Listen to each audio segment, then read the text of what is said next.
안녕하세요. 포유환율연구소입니다. 오늘은 한국은행 기준금리 인하와 관련된 얘기인데, 외국인은 악재로 해석하고 국내 기관 투자자들은 호재로 해석한 것 같아요. 이와 관련된 정보 해석은 많지요. 미국의 경우에도 2022년 3월부터 금리 인상을 할 때는 국내 기관 투자자들 모두 악재로 해석을 했거든요. 즉 미국 경제가 이제 침체될 것이다.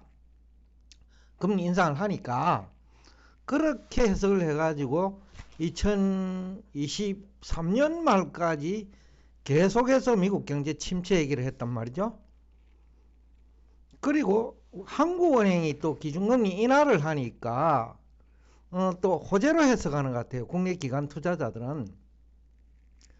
그래서 어제 그 한국은행 총재가 기준금리 인하를 발표한 이후에 그 0.25% 인하했죠. 미국 추수감사절하고 겹쳐가지고 미국 추수감사절이 뭐 할인 행사하면 매출이 많이 증가하죠. 포유환율연구소가 2달 전부터 4분기 할인 행사에 대한 기대를 걸었거든요. 그래서 미국 경제가 올해 연말까지 침체는 있을 수 없다. 그럼에도 불구하고 기준금리 인하를 했으니 이거는 호재일 수 있죠. 경제는 망가지지 않고 잘 돌아가고 있는데 기준금리를 인하하는 것과 한국처럼 경제가 지금 망가지고 있단 말이죠. 그럴 때 기준금리 인하는 효과는 다를 수밖에 없겠죠.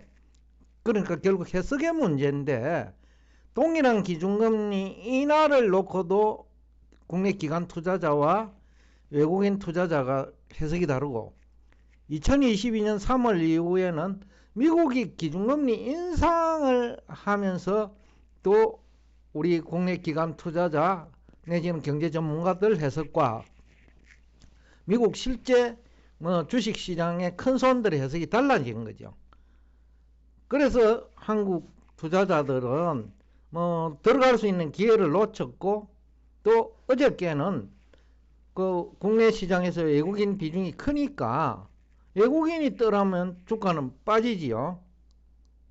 그래서 이 해석 문제인데, 정보를 어떻게 해석하느냐에 따라서 결국 자산시장에서 승자와 패자가 갈리거든요. 정보 해석의 능력은 결국은 실력 차인데, 사실은 우리 국내 기관 투자자들의 실력의 문제라고도 볼 수 있어요. 그러면 왜 동일한 정보를 가지고 해석이 이렇게 크게 다르냐?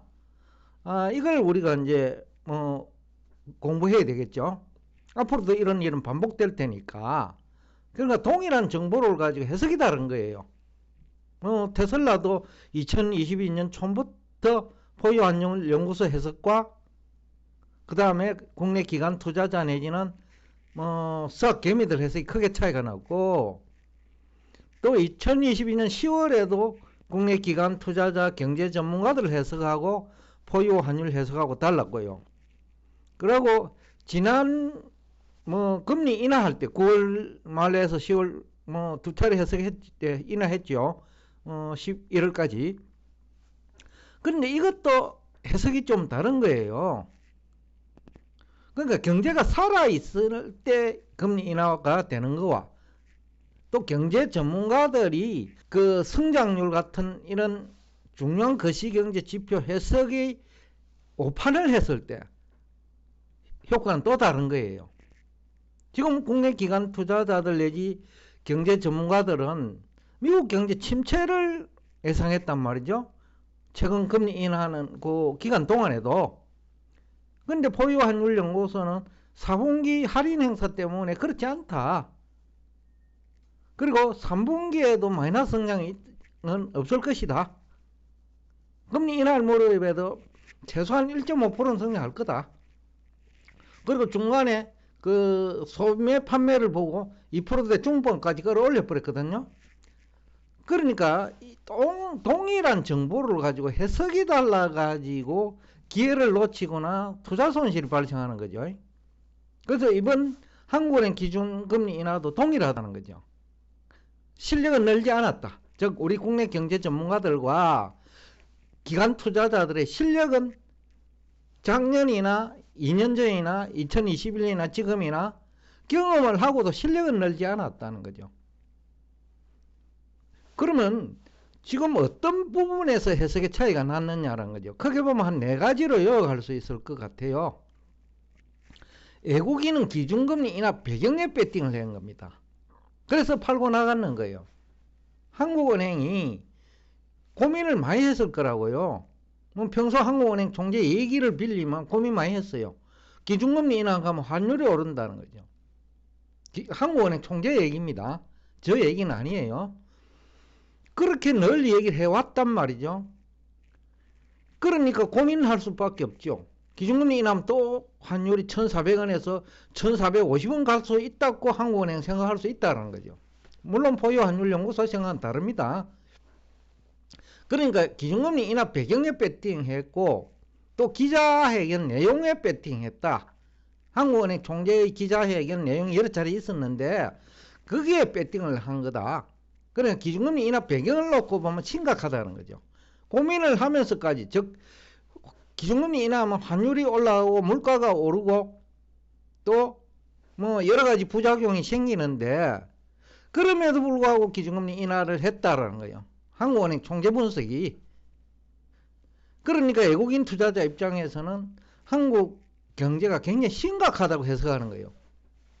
평소 한국은행 총재 뭐 발언과 또 이번 금리 인하 배경을 뭐 융합해 보면, 그렇죠?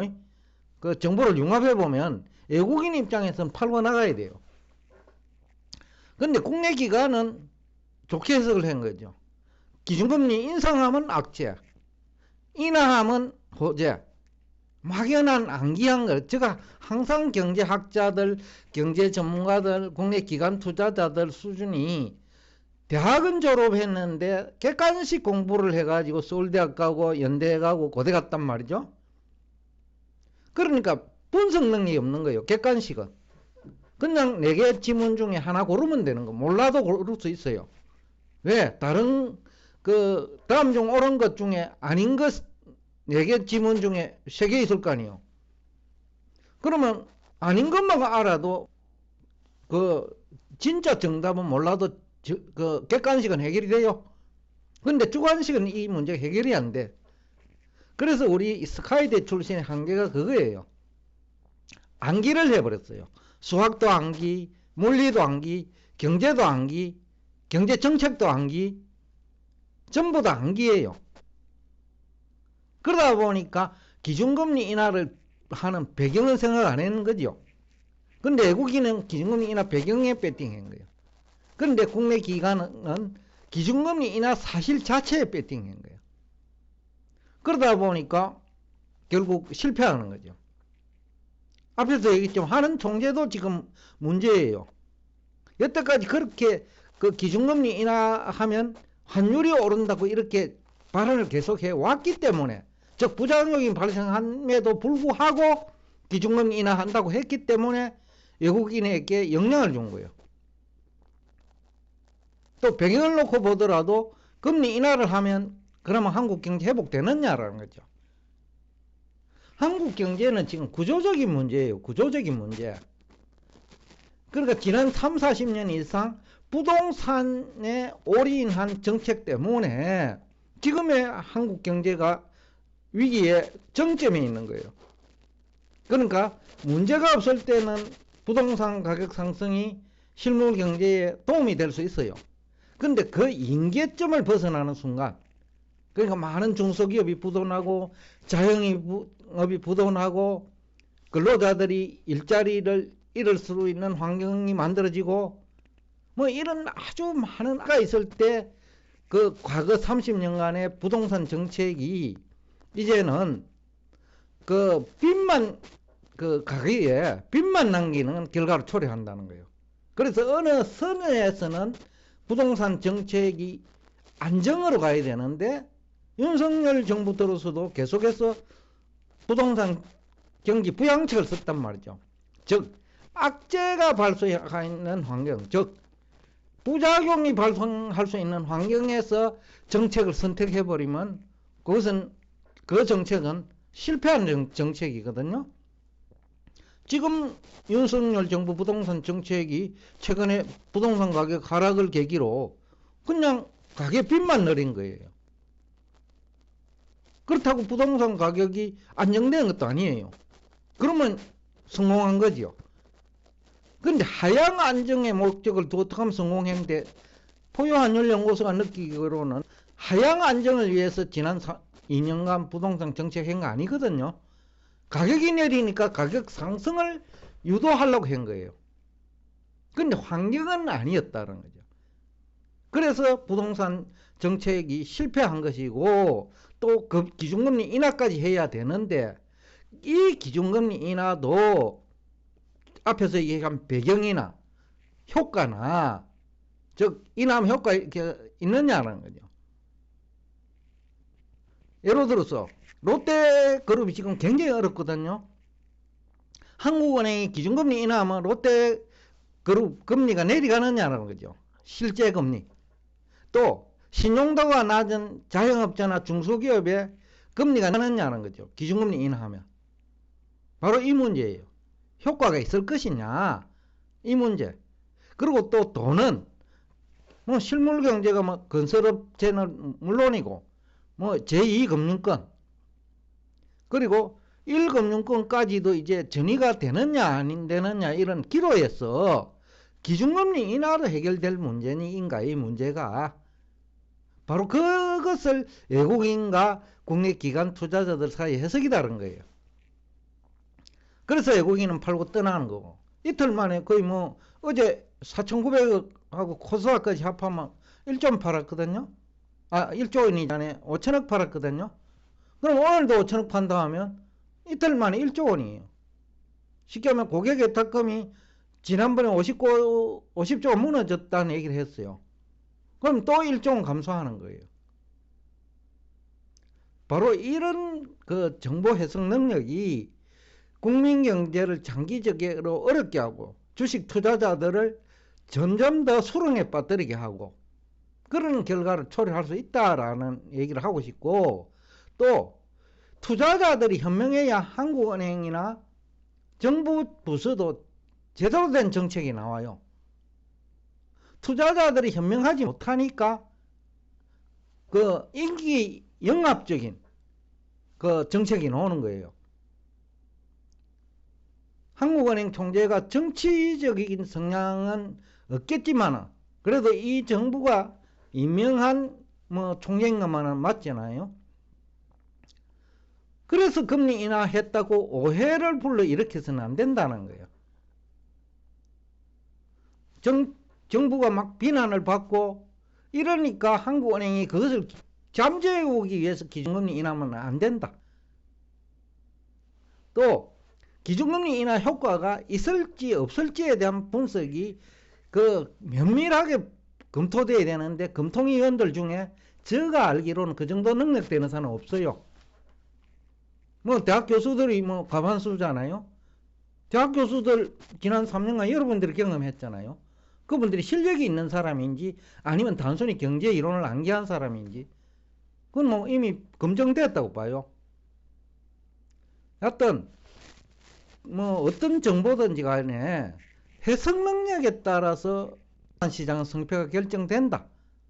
그 얘기를 지금 오늘 하고 싶어 가지고 한국은행 기준금리 인하가 과연 성공할 것이냐의 이 문제이기도 하지만은 정시가 또 그 충격을 받으면 외국인 투자자들이 떠나버리면 주가가 빠지잖아요. 그러면 1차적으로 주식 투자자들이 다도 소비를 할 수 있는데 그조차도 소비가 안 되고 경제는 더욱더 망가질 수 있고 그러면 다른 부분에서 부실 건설회사죠. 건설회사 금리를 시중은행이 인하해 줄 거냐는 거죠. 부실이 뭐 엄청나게 증가하고 있는 이 건설회사 또는 건설 관련 회사 여기에 대해서 그 검토를 해봐야 된다는 거죠. 그 검토는 없이 그냥 금통위 의원들이 거수기 역할만 한 거 아니냐라는 생각도 지울 수가 없다. 여러 가지 측면에서 할 얘기는 많지만은 오늘은 이 정도로 정보를 어떻게 해석하는 하는 능력 차이에 따라 자산시장에서 승패가 결정된다라는 말로 마무리하겠습니다. 오늘도 끝까지 경청해 주셔서 대단히 감사합니다.